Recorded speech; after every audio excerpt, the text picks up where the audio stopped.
Buenos días, saludamos también a los hermanos que se conectan a nuestro canal de YouTube, bienvenidos. Hoy queremos compartir una enseñanza que hemos titulado La mejor parte. Pero antes de ir a Lucas 10, quiero que tengamos un pensamiento de un versículo que está en Deuteronomio 31. Antes de ir a Deuteronomio 31, quiero que usted se imagine que la vida es como un camino.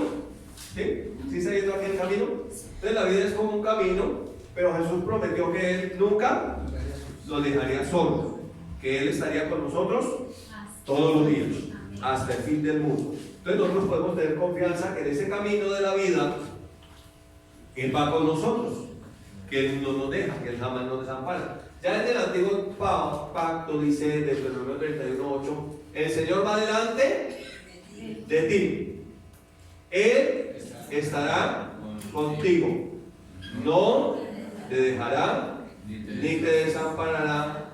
No temas, ni te intimides, no tengas temor, no tengas miedo, o por lo menos, yo digo que es humano tener un pensamiento de temor o sentir de pronto temor en algún momento.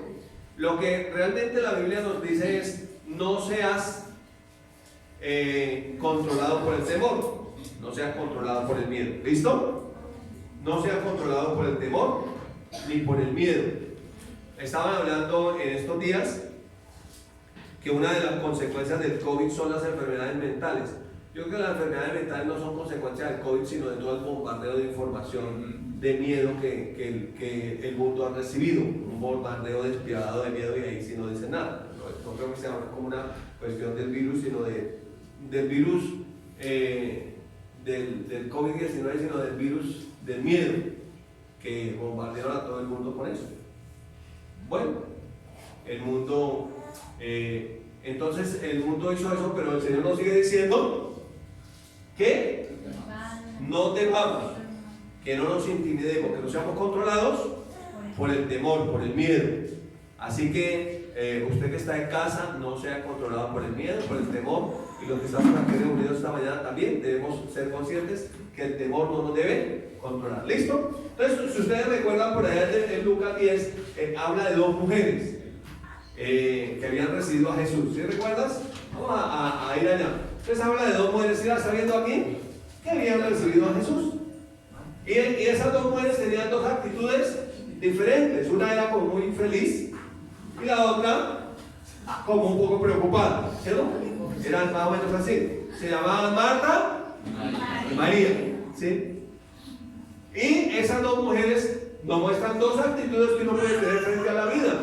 Obviamente el que se preocupa, se angustia, se afana, tiene una actitud que es una actitud desagradable, como una actitud un poco fastidiosa. Y así como esas eran las actitudes de dos mujeres, también pueden ser dos actitudes de uno. Uno a veces tiene una actitud chévere, ¿no? Y a veces tiene una actitud un poco amarga, afanada, un poco molesta, fastidiosa. Entonces son como actitudes que uno puede tener en la vida, a pesar que uno está caminando con Jesús, y a pesar que Jesús nunca lo deja, nunca lo desampara. A uno a veces como que se le olvida y entra en esa actitud de desesperación, ¿cierto? En esa actitud de desesperación. Entonces dice el verso 38, Lucas 10:38, yo voy a leer. Aconteció que yendo de camino, Jesús entró en una aldea y una mujer llamada Marta salió a recibirlo en su casa. Miren que ella fue la que primero lo recibió. Marta salió a recibirlo en su casa. ¿Listo? No se desconecte de acá. ¿Vamos bien? Sí, señor. Me ayudas a leer entonces. Entonces dice que esa tenía una hermana que se llamaba María, la cual sentándose a los pies de Jesús oía su palabra. Parece que eso de hacer lo que acostumbramos a hacer los cristianos, sentarnos a oír la palabra, como que cambia la actitud de uno. Parece que eso como que produce que nosotros tengamos una mejor actitud. Parece que el oír la palabra como que hace que nuestras emociones se calmen y no estemos nosotros como angustiados, como desesperados. Pero entonces dice el verso 40, pero Marta se preocupaba con muchos quehaceres. podía decir, pero Marta no se sentaba a oír la palabra porque ella estaba más afanada por lo natural que por lo espiritual. Estaba afanada con muchos quehaceres o preocupada, y acercándose le dijo al Señor: no tenga cuidado que mi hermana me deje ser Cristo, dile que me ayude. Entonces parece que esa es como la actitud de la persona que vive afanada. Hay gente que sus oraciones son como darle órdenes al Señor. Señor, ¿usted por qué no hace que mi marido cambie? Dígale que cambie. ¿Por qué no cambia a mis hijos? Dígales que cambie. Señor, ¿y por qué no ha hecho esto? Haga aquello y haga lo otro. Entonces, parece que esa es como esa actitud de la persona que no escucha la palabra. Porque la persona que no escucha la palabra, sus oraciones son motivadas por las emociones. Y las emociones son como una montaña rusa. A veces pueden estar arriba, a veces abajo. Las oraciones son como el COVID. Primer pico, bajó, subió la curva. Segundo pico, y ahora dicen que el tercer pico, ¿no? Y por ahí he visto en las redes sociales el tercer pico. ¿Usted lo ha visto? Sí. ¿Sí? Entonces parece que las emociones son como que suben y van. Y hay gente que depende de eso. Y yo digo, si uno está dependiendo de las solas circunstancias o de las emociones, pues entonces uno está grave, ¿no? ¿O no? Sí, entonces, aunque vuelvo a decir, aunque estas sean actitudes de dos mujeres, también pueden ser actitudes de uno en la vida. ¿Sí? De uno en la vida. Respondiendo a Jesús le dijo: Marta, Marta, afanada y turbada estás con muchas cosas. Y dice el versículo 42: pero solo una cosa es necesaria, y María ha escogido la buena parte, la cual no le será quitada. Entonces aquí nos dice la palabra que María escogió la mejor parte. ¿Cuál es la mejor parte? Sentarse a oír la palabra de Dios. Así que lo felicito porque usted hoy ha escogido la mejor parte. Amén. Usted que está aquí, usted que está allá en su casa, ha escogido la mejor parte, se ha sentado a oír la palabra, y eso no le será quitado. O sea, en otras palabras, hay cosas naturales por las que uno se afana y finalmente termina quitando detrás. Y uno afanado por eso, y por aquello, y por lo otro, y finalmente a lo último le quitaron eso que tanto amaba. Le quitaron eso que era el motivo de su afán, de su angustia. Lo perdió. ¿Y qué ganó con eso? Nada. Pero cuando escogemos oír la palabra, hemos escogido la mejor parte. Dice que no le será quitado. Así que usted hoy y siempre escoja sentarse a oír la palabra de Dios, que es la mejor parte. Luego nos cuenta un poco más en el capítulo 11 de Juan sobre María. ¿Se acuerdan que tenía un hermano que se llamaba Lázaro? Dice: estaba entonces enfermo uno llamado Lázaro. Este era hermano de Marta y María, de Betania, la aldea de María y de Marta su hermana. María, cuyo hermano Lázaro estaba enfermo, miren lo que dice aquí: fue la que ungió al Señor con perfume y le enjugó los pies con sus cabellos. Parece que María toda la vida tuvo esa actitud, porque esto ya está terminando el ministerio de Jesús. ¿Qué ocurre esto? La primera escritura que leímos es antes, mucho tiempo antes. Entonces parece que María siempre tenía esa actitud de estar a los pies de Jesús. Sí. Ella siempre había escogido la mejor parte, y como dijo el Señor, no le fue quitada, siempre estuvo ahí. O sea, el mejor lugar donde nosotros podemos estar es a los pies del Señor, es oyendo su palabra. Amén. Es humillando nuestros egos, es dejando nuestros afanes, es dejando nuestras angustias, es descansando en Él, es descansando en Él. Así que esa es como la invitación que el Señor hace, que escojamos la mejor parte. Voy a hablar de otro ejemplo, que es un ejemplo que me gusta mucho, que es Pedro. ¿Se acuerdan de Simón, hijo de Jonás? Sí. ¿Tú serás llamado? Pedro. Entonces yo quiero mirar un poco Pedro, porque de alguna manera uno piensa que si uno se afana, entonces ya el Señor lo desaprobó. que si uno se angustia ya el Señor lo desaprobó. De alguna manera uno piensa que si uno a veces es llevado por las emociones, el Señor ya lo desaprobó. Pero déjenme decirle que Dios lo escogió a uno sabiendo todos los errores que uno iba a cometer. Amén. Sabiendo todos los errores. Y Jesús amaba a Marta.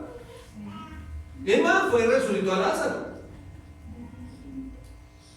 ¿Sí? Y Marta estaba ahí presente. En la vida habrá cosas que mueren, pero lo importante es que tú estés con la resurrección y la vida. En esas circunstancias y en todas ellas. Y entonces aquí ya pasando a Pedro, pues como para tener la equidad de género, ¿no? Pues primero hablamos de la mujer, de los hombres, para que no digan, ay, no, solo hablaron de los hombres, entonces nosotras, ¿qué?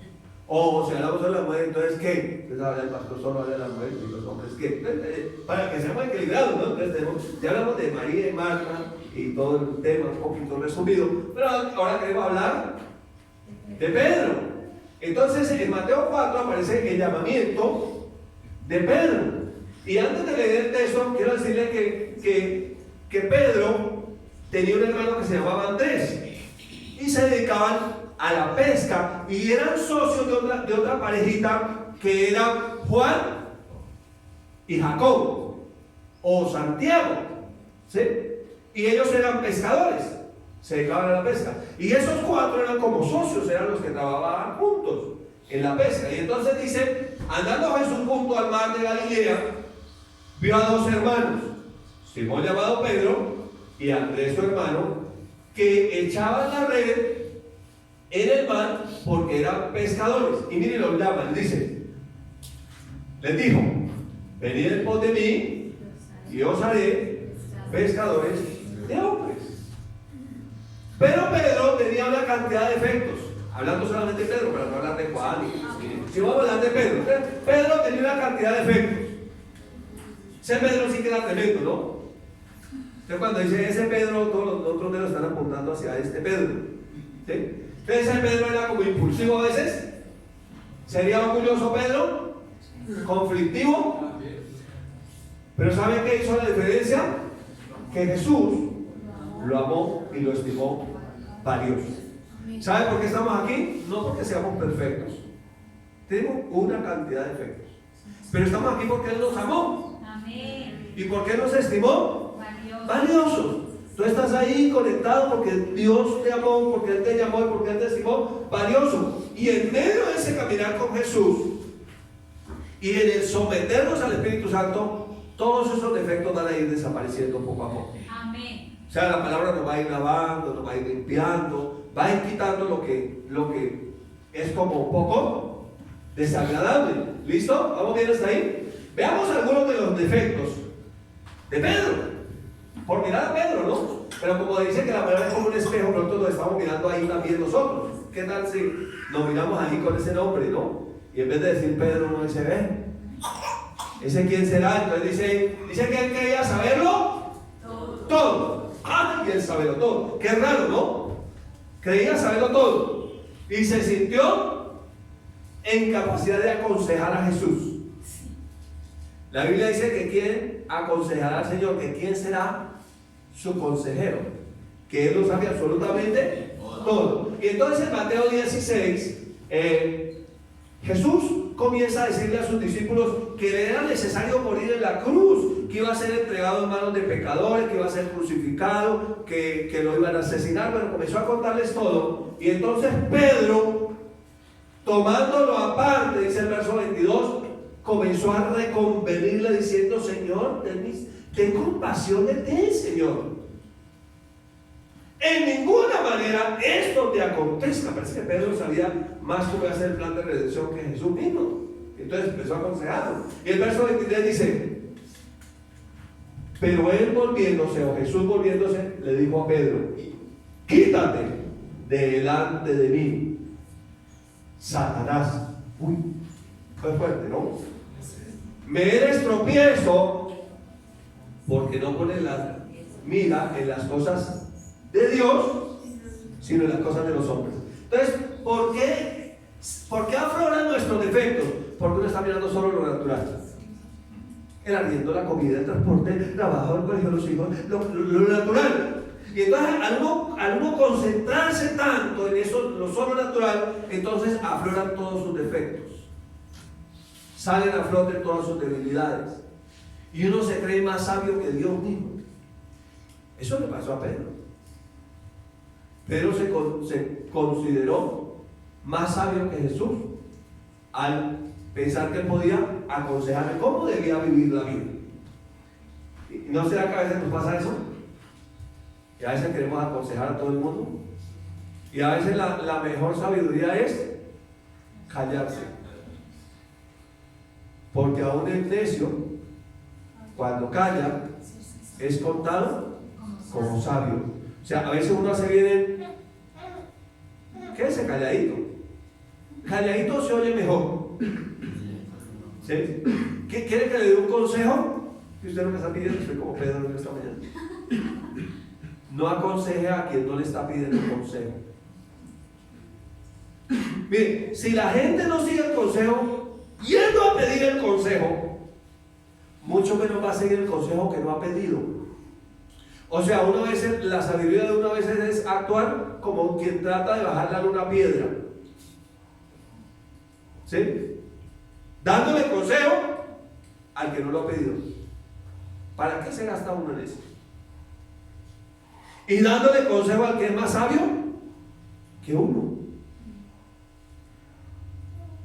¿Sí? Entonces, es un error. Número uno, entonces Pedro creía saberlo todo. ¿Será que nos pasa a veces eso? Sí. Dos, Pedro era como orgulloso. ¿Quién? ¿Yo? Entonces Jesús, esa es la noche del arresto de Jesús, Mateo 26 nos cuenta. Y entonces Jesús comienza a hablarles y a decirles lo que iba a suceder. Entonces Jesús les dijo: todos vosotros os escandalizaréis de mí esta noche. O sea, no era algo que iba a suceder en un futuro, era esa misma noche. Ya se había anochecido esta noche, le dice: porque escrito está, herirá al pastor y las ovejas del rebaño serán dispersadas, pero después que haya resucitado, iré delante de vosotros a Galilea.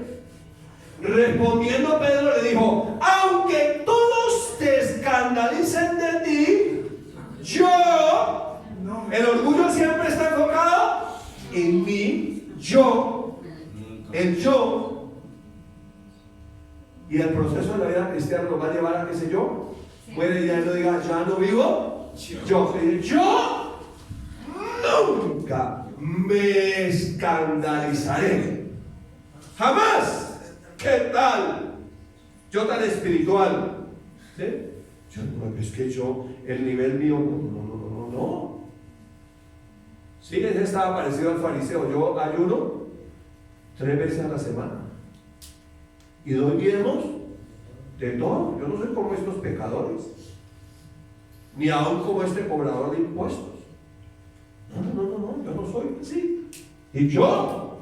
Entonces el orgullo siempre está enfocado en mí. Pero la vida cristiana no se trata de mí. ¿Sabe cómo se llama eso? Eso se llama humanismo. Lo importante soy yo. Y el humanismo está basado en el orgullo. Y la palabra de Dios quiere matar nuestro orgullo. Está diseñada para eso, para que nuestro orgullo muera. Entonces aquí le dice eso al Señor. Número 3, Pedro era violento. ¿Será que a veces somos violentos? En Juan, en el capítulo 18, nos cuenta que la noche cuando fueron allá a arrestar a Jesús, dice: entonces Simón Pedro tenía una espada y la desenvainó. Dicho en colombiano, sacó el machete, ¿cierto? E hirió al siervo del sumo sacerdote, o a ese soldado romano, y le cortó la oreja derecha. Y el siervo o ese soldado se llamaba Malco. Algunos dicen que parece que Pedro no iba por la oreja, sino que como no tenía práctica con esa arma, se descachó un poquito. ¿Sí? ¿Será que a veces nos pasa eso? Sí. A veces queremos hacer la obra del Señor en nuestras fuerzas y ser violentos. No, ¿cómo así? Tiene que ser así. ¿Sí? Entonces, número 3 era violento. No sé si en algo eso se parezca a uno, ¿no? El saberlo todo, el orgulloso, yo, y además de todo, era violento. Número 4, tibio, aparte de todo. Nos cuenta en Lucas 22:54, dice que arrestaron a Jesús y prendiéndole le llevaron a Jesús y le condujeron a casa del sumo sacerdote, y Pedro le seguía de lejos, estaba por allá escondido. Pedro, ese hombre que sabía todo, ese hombre orgulloso, ese hombre violento, ahora ya andaba siguiendo a Jesús de lejos. Entonces me ha pasado que hay gente que dice, eso con el Señor toca como de lejitos. Eso no están uno allá, no orando. No, tiene que ser de lejitos. Así era la actitud de Pedro en ese momento. Ahora, note que ese no era un momento común. Note que era un momento donde arrestan al maestro, donde lo van a asesinar. O sea, se manifiesta en esto. Imagínense si en un día de cuarentena la mayoría de los cristianos son cobardes y dicen, no, yo no salgo. Yo no voy. ¿Qué tal me arreste? Imagínense si saben que los gobernantes los están matando. ¿Qué haría uno, no? Yo creo que más de uno se diría como el teléfono, ¿no? Asaltos vigilados. ¿Usted es cristiano? No, yo no. Es tibio. Pero además de eso, nos cuenta la Escritura que negó a Jesús. ¿Quién sabe una circunstancia que se trata de vida o muerte? ¿Cuántos osarían no negar a Jesús? ¿O cuántos lo negarían? Entonces estaban allí y dicen, pero una criada, al verle sentado al fuego, se fijó en él, ese es el Pedro, y le dijo, también este estaba con él, pero él le negó. Número 1, la primera que lo negó, diciendo, mujer, no lo conozco. Un poco después, viéndole otro, dijo, tú también eres de ellos. Y Pedro dijo, hombre, no lo soy. Como una hora después, otro afirmaba diciendo, verdaderamente también ese estaba con él porque es Galileo. Y Pedro dijo, hombre, no sé lo que dices. Y enseguida, mientras él todavía hablaba,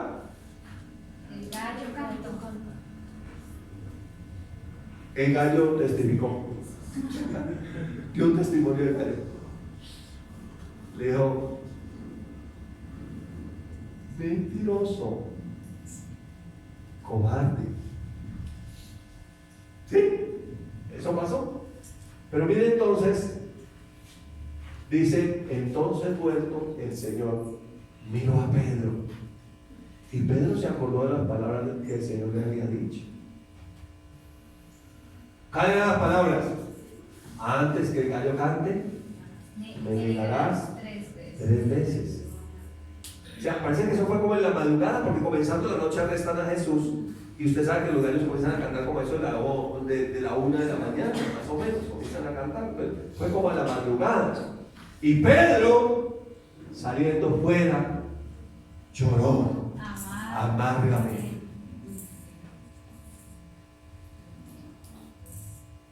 Pedro diría, yo que era el consejero de Jesús.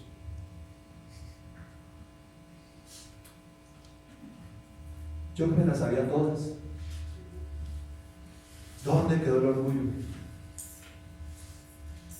Yo que fui violento y me enfrenté a ese soldado. ¿Sí? ¿Cómo después me entibié y lo seguí de lejos? Y llegué hasta el punto de negarlo. Dice que lloró amargamente. ¿Cómo nos duele cuando pecamos contra el Señor? Si verdaderamente eres cristiano, eso le duele, ¿no? Cuando uno con sus hechos o palabras niega al Señor. Cuando uno en medio de circunstancias difíciles, como era esa noche, la noche más difícil, creo yo, en el caminar de ellos con Jesús, pues toma esa decisión movido por las circunstancias, tal vez movido por el miedo, tal vez afanado como Marta. Y toma la decisión entonces de negarlo. Pero después se da cuenta cuando Jesús hace contacto visual con él. Y lo mira. Yo creo que la mirada de Jesús fue una mirada de amor. Jesús tal vez con su mirada dijo: yo sabía que tú ibas a hacer eso, pero yo te sigo amando. En otras palabras, tal vez la mirada de Jesús le decía: mi amor es mayor que tus defectos. Amén. Mi amor supera tus debilidades. Amén.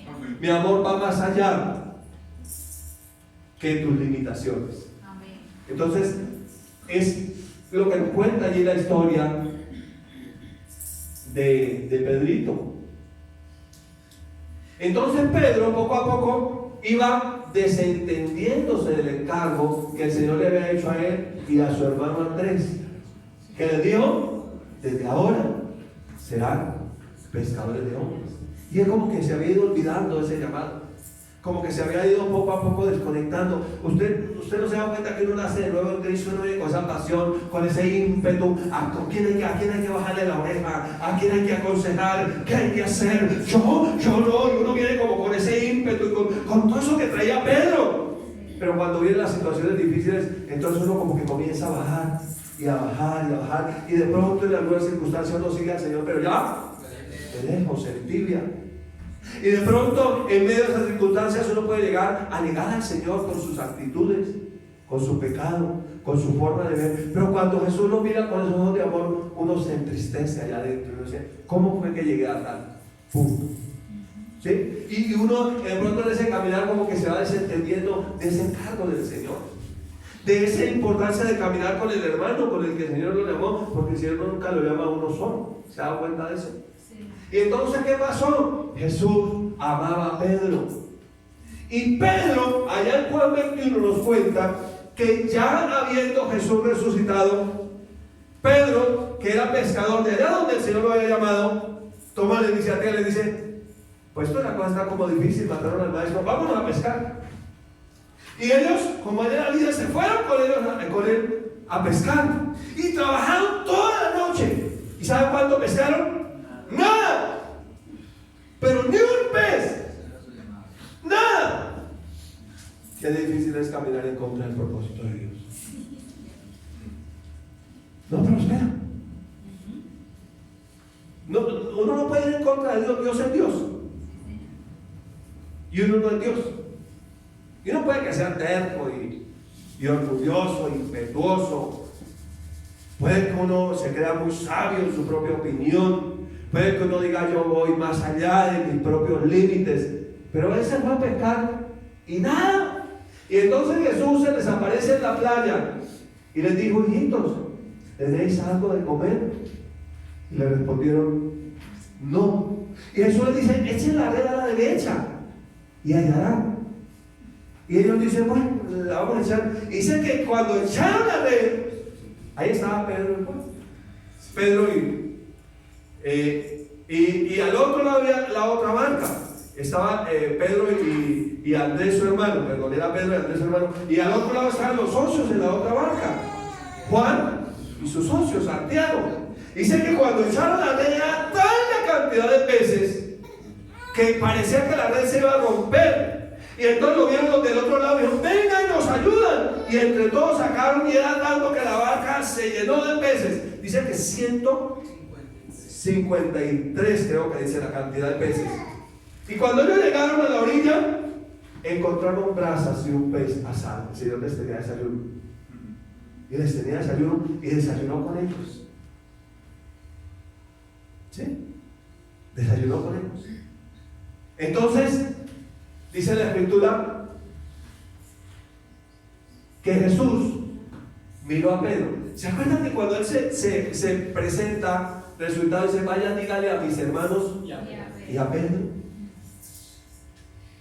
Siempre lo amaba. Entonces Jesús sabía el porqué de las lágrimas de Pedro. Jesús sabe el porqué de tu sufrimiento, el porqué de tus emociones. En otras palabras, al Señor no le toma por sorpresa nuestro emocionalismo ni nuestro llanto. Él sabe exactamente lo que vamos a hacer. Entonces Jesús sabía el porqué de las lágrimas de Pedro. ¿Y sabe qué hace al momento de restaurarlo? Toma de aquello que era la debilidad de Pedro, su orgullo. Jesús apela al orgullo de Pedro al momento de restaurarlo. Y entonces después que comen ese desayuno tan delicioso, dice, y cuando hubieron comido, ¿sí?, y ya estaban provistos, tenían en abundancia todo, Jesús le dijo a Simón Pedro: Simón, o le preguntó, hijo de Jonás, ¿me amas más que esto? ¿Se acuerdan? Aunque todos te nieguen, yo jamás. Entonces vuelve y apela a ese mismo orgullo y le dice: ¿me amas más que estos? Y ya la respuesta de Pedro ahí fue más.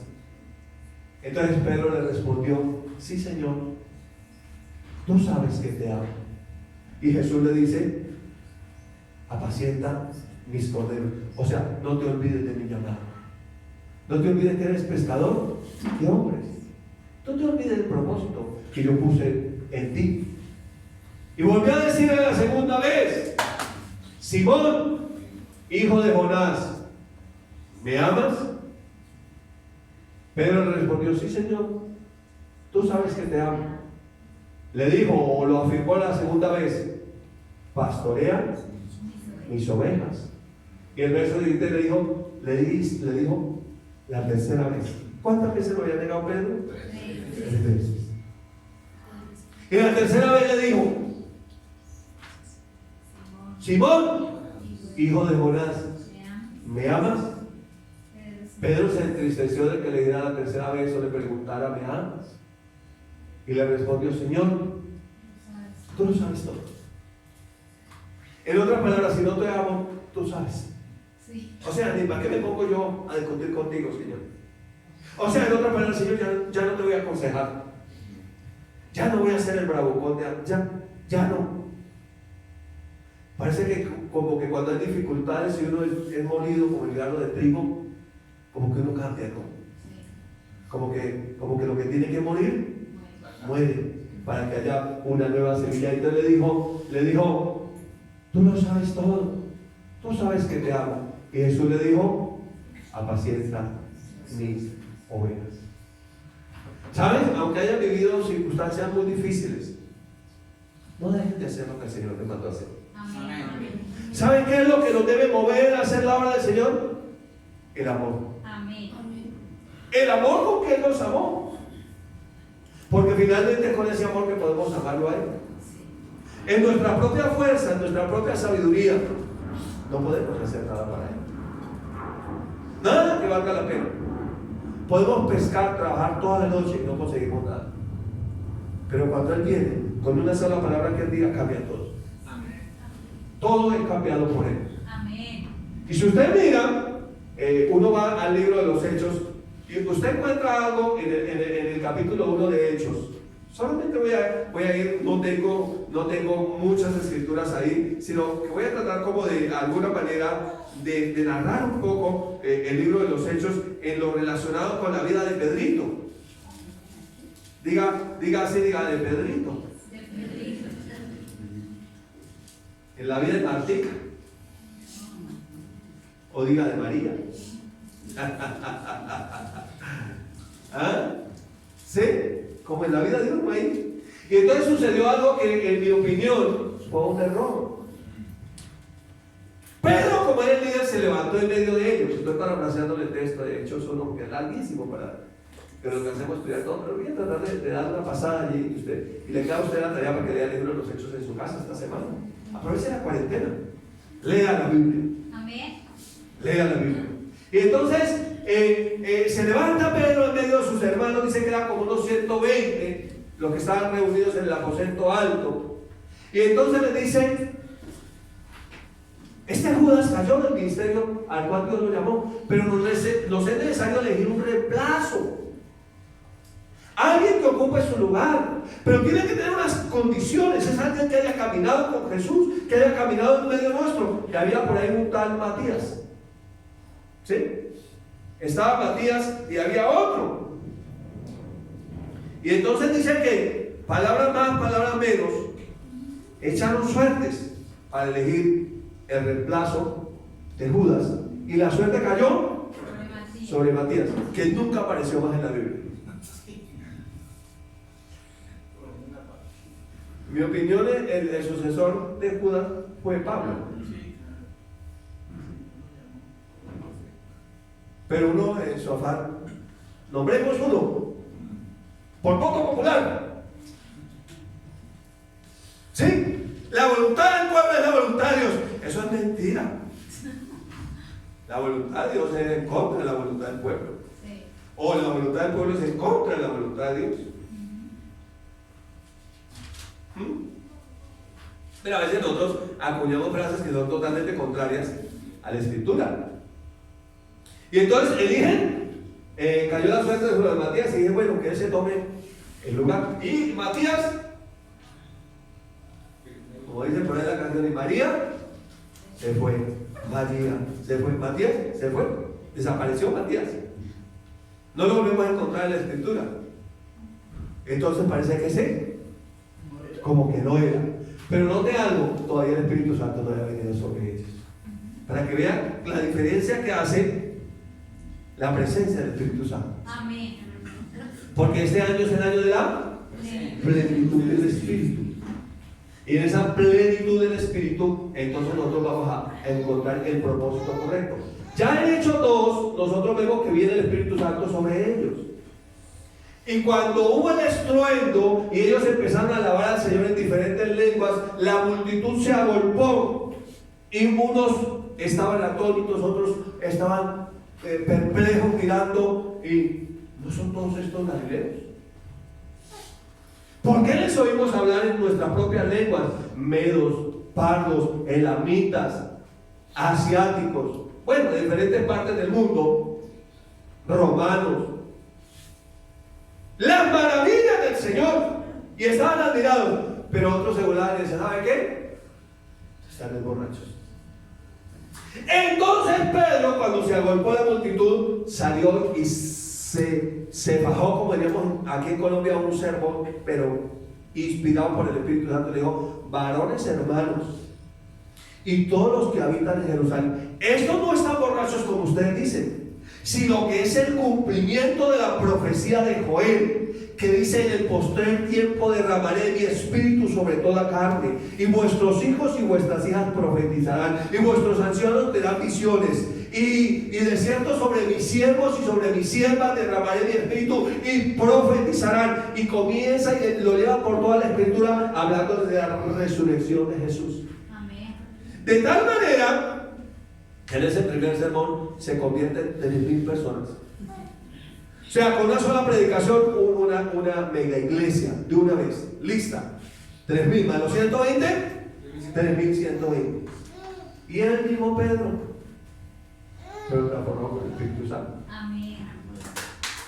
Entonces, ¿qué nos va a cambiar nuestras actitudes? El Espíritu de Dios. Exponernos a su palabra. No nos va a cambiar la cantaleta de la pareja. Dicho sea de paso, no cantalete a su pareja.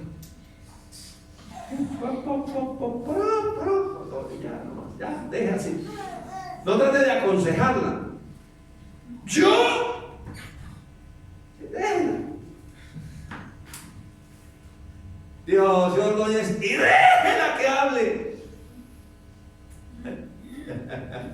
Me gusta escuchar a José Ordóñez que dio buenas predicas sobre matrimonio y familia. Y este era Pedro.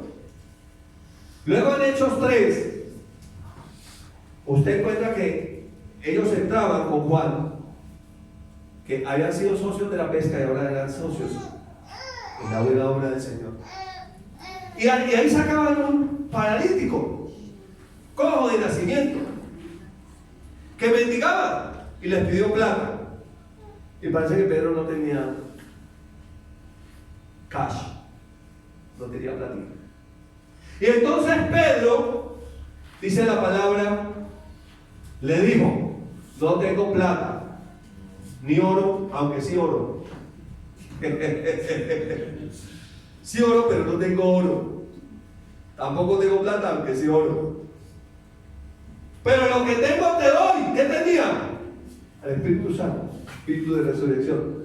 Y dijo: en el nombre de Jesucristo de Nazaret, levántate. Y antes dice que lo cogió de la mano y al instante se le enderezaron los pies y los tobillos.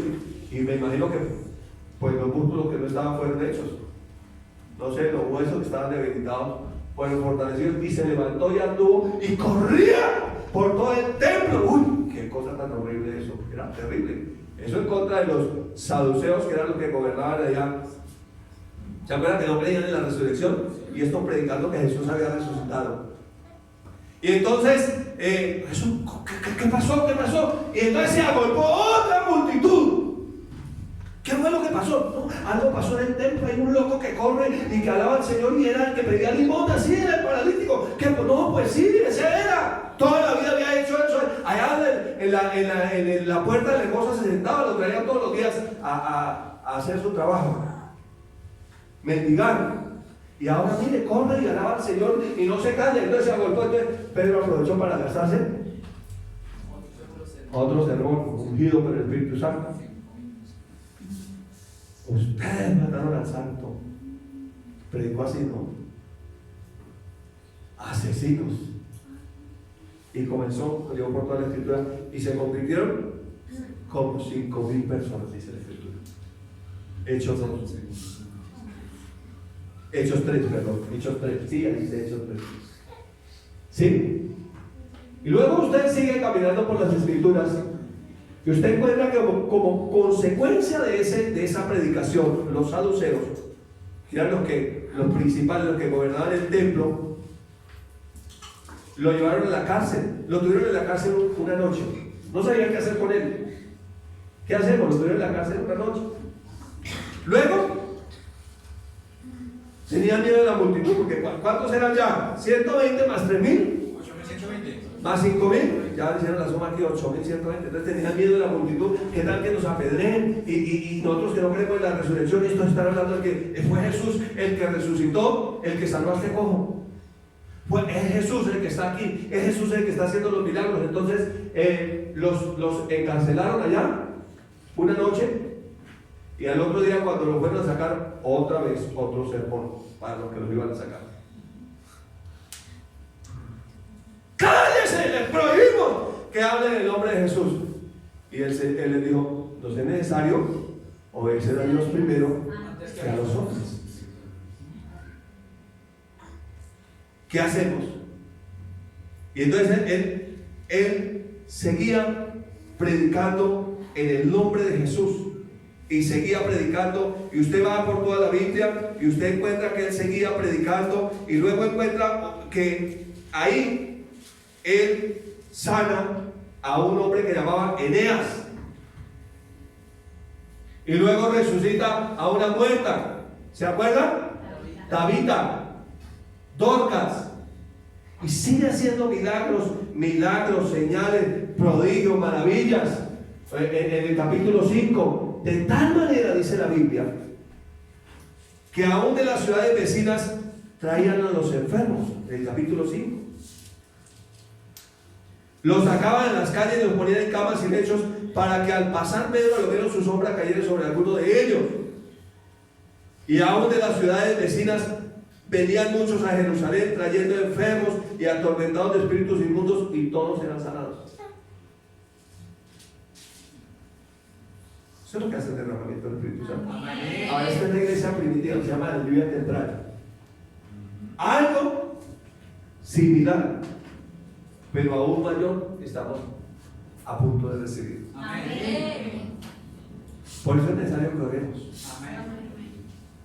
que nos ocupemos en la oración.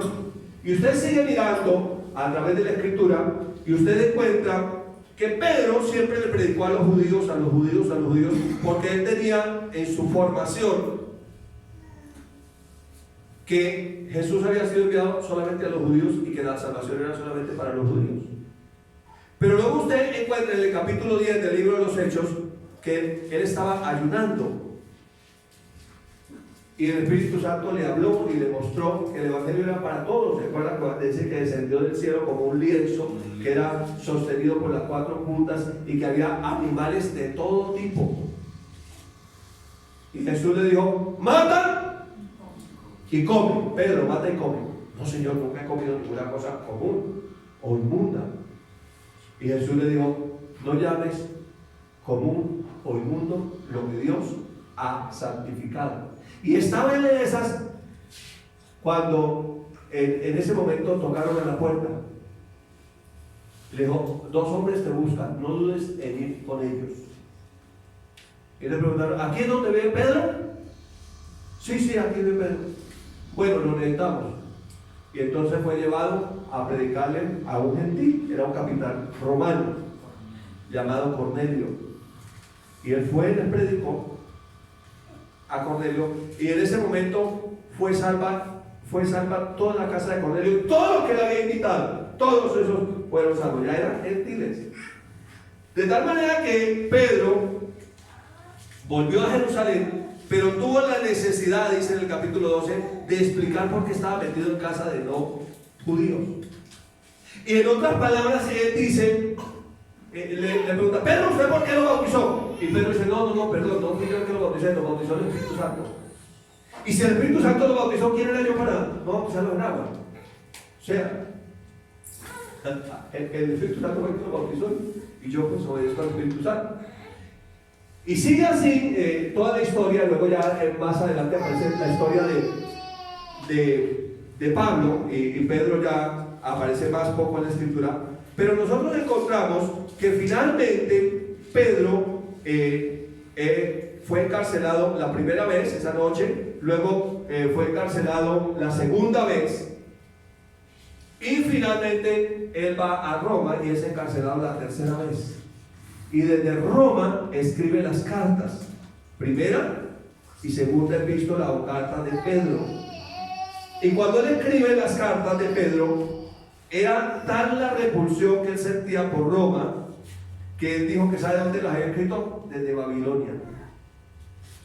Y Babilonia, dice la escritura, que es la madre de las rameras y de las abominaciones de la tierra. Entonces Pedro llama a Roma Babilonia, cuna de abominaciones, prostituta espiritual. Finalmente Pedro, allá en Roma, lo asesinan.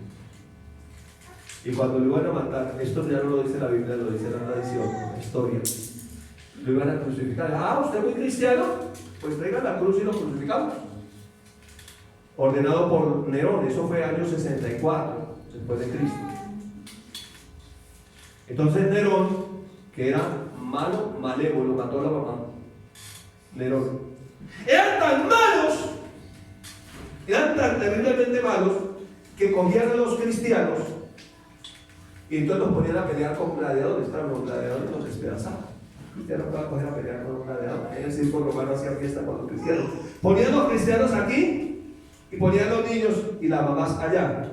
Y ponían los niños a que corrieran de aquí para allá, y los francotiradores que tiraran las lanzas así, y los niños eran atravesados. Roma, el imperio romano, con Nerón. Alguien en forma de chiste dijo que va a matar a Babá porque le puso el nombre de Pedro. Nerón. Nerón. Y la tradición entonces nos dice que el que gobierna ahorita Roma es el sucesor de Pedro. Pues yo creo que es el sucesor de Nerón. Y que más bien el sucesor de Pedro es el que se sienta, escucha la palabra y deja que el Espíritu de Dios trate con sus emociones. Que más bien el sucesor de Pedro es el que está dispuesto a ir a la cárcel y a morir. Dijo, no me maten como a mi maestro, no soy digno de morir como él. Quédenme con la cabecita abajo.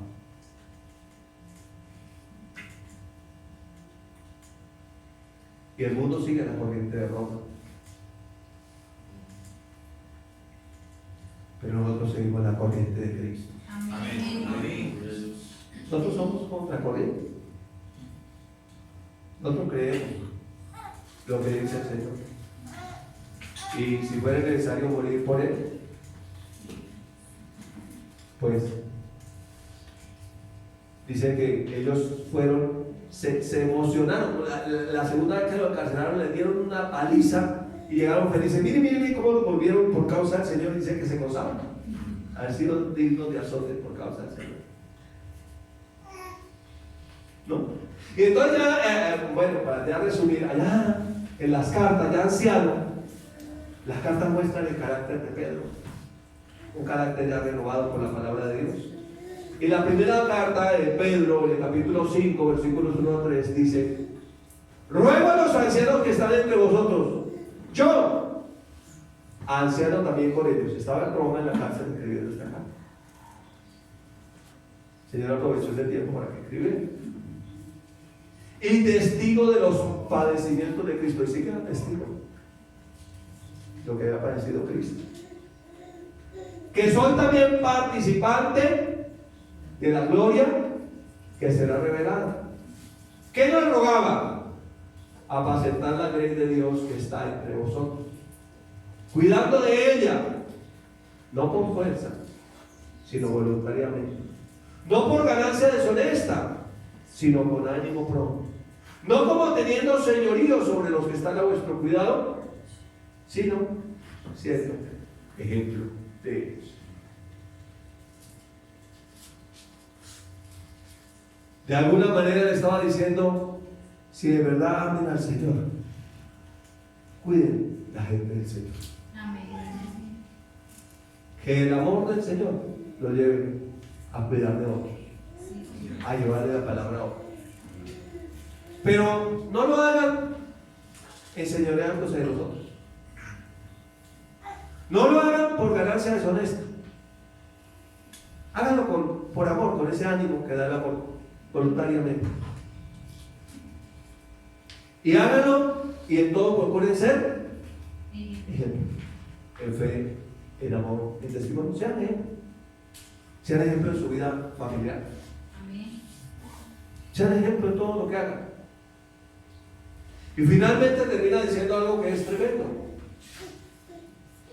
Le dice en el versículo 6 y 7: humillaos pues bajo la poderosa mano de Dios, para que Él los exalte cuando fuere. Me llama la atención esta frase: cuando fuere bien. La vida cristiana al principio parece que no fuera perdido, o no se le ha burlado por causa del Señor.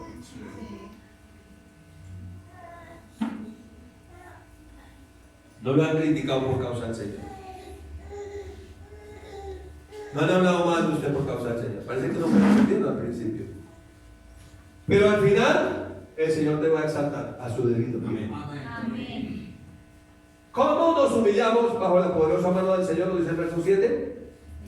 Echando toda nuestra ansiedad sobre Él, porque Él tiene cuidado. O sea, en otras palabras, es de humanos de pronto angustiarse, afanarse en determinado momento, ser orgulloso en determinado momento, creer que se las sabe todas, ser impetuoso en determinado momento, violento, entibiarse, qué sé yo. Pero la mejor forma de lograr que el propósito de Dios se cumpla en nosotros es humillarnos. Amén. Es hacer como María, escoger la mejor parte, humillarnos bajo su poderosa mano. ¿Sabe cuál es la poderosa mano de Dios? El Espíritu Santo. Amén. Humillémonos bajo el Espíritu Santo. Echemos toda nuestra ansiedad, preocupación, angustia. Tal vez lo que dice: ay, yo pensé que iba a hacer tal cosa y no fue. Yo creía, ¿se acuerdan? Hace 8 días Jesús camina contigo. Y Él estaba caminando con ellos, aunque ellos no creían que Él caminaba con ellos, aunque creían que seguía muerto, Él estaba vivo y estaba acompañándolos. A veces uno se fija tanto en lo natural que es totalmente desconectado de las cosas espirituales y no se da cuenta que lo espiritual es más real que lo natural, que lo que no vemos es más poderoso que lo que vemos, que todo lo que vemos fue hecho lo que no se ve, que realmente las cosas espirituales están ahí. Pero necesitamos que sean evidentes cuando tomamos la decisión diariamente. ¿Cuándo? Diariamente. Humillarnos bajo la poderosa mano de Dios. Tomar la decisión de oír y oír su palabra. Escoger la mejor parte, la cual no nos será quitado. Amén. No nos la pueden quitar. Tenemos una herencia y no nos puede ser quitada, que permanece para siempre. El cielo y la tierra pasarán, pero su palabra permanecerá para siempre. Entonces, la mejor parte está aquí en el capítulo 15 del Evangelio de Juan. Ayúdenme a leer. No me elegisteis vosotros a mí, sino que yo os he elegido a vosotros y os he puesto para que vayan y lleven fruto, y vuestro fruto permanezca, para que todo lo que pidiereis al Padre en mi nombre, que Él os lo dé. Este versículo a veces es muy mal interpretado por nosotros. Nosotros creemos que el Padre nos va a dar todo lo que pidamos para que hagamos lo que nos dé la gana. Pero mire lo que dice el texto. O sea, ¿cuál es la mejor parte? La mejor parte fue que Él nos escogió. ¿Por qué estamos aquí? Porque Él nos escogió. Tan sencillo como eso. Estamos aquí porque Él nos escogió. O sea, finalmente uno se jacta diciendo, yo escogí la mejor parte. No creo. Porque yo no sé escoger. Más bien fue que la mejor parte es que Él nos escogió a nosotros. Sí, amén. Y por eso estamos aquí. Y por eso caminamos con Él. Porque Él nos escogió. Es tan sencillo como eso. ¿Cuántos se alegran porque es la mejor parte? Amén. Y que a pesar de todos nuestros defectos, reitero, Jesús sabía todos los errores que Pedro iba a cometer. Sin embargo, lo escogió y lo amó, lo estimó valioso. Él sabe todos los errores que podemos cometer nosotros, todos los desaciertos, todos nuestros defectos. Pero sin embargo, Él nos escogió así. Amén. Y Él comenzó en nosotros una obra.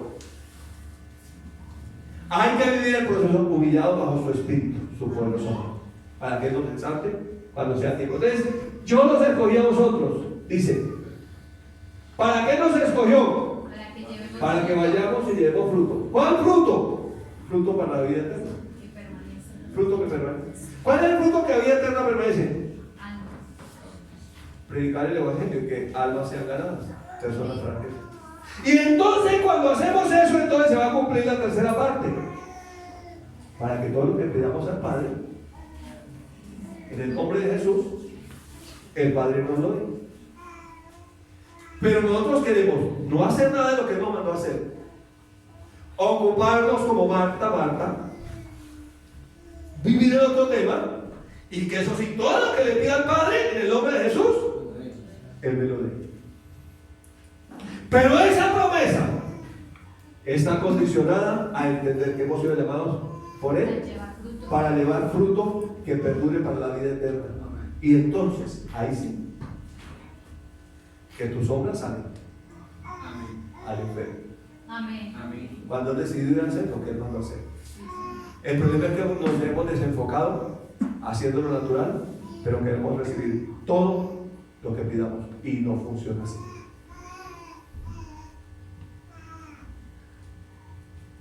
La mejor parte es que Él nos escogió. Pero Él nos escogió para que llevemos fruto y fruto que perdure. Es decir, que prediquemos su palabra. Es decir, que hagamos como Pedrito, que gastó su vida en servir al Señor. Amén. Hasta el último suspiro. Les escribió desde Babilonia. ¿Ya saben cuál es Babilonia? ¿No? Tenemos testigos que nos dicen cuál es Babilonia.